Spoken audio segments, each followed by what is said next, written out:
Baada ya kufanya mambo yote, na hii ni michango ya wanakamati mnaowaona hapa. Baada ya kufanya mambo yote, tumebakiza chenchi.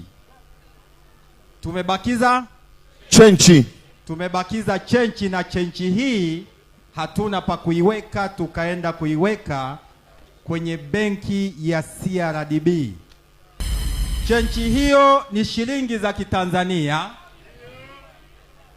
bilioni 1.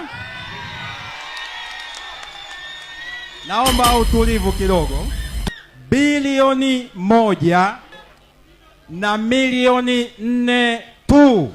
Naomba kupitia siku ya leo tarehe 13 ya mwezi wa 7 mwaka 2026, naomba nimtangaze bilionea mpya kutoka Katoro, na sio mwingine, bilionea Mona Lisa. Asante.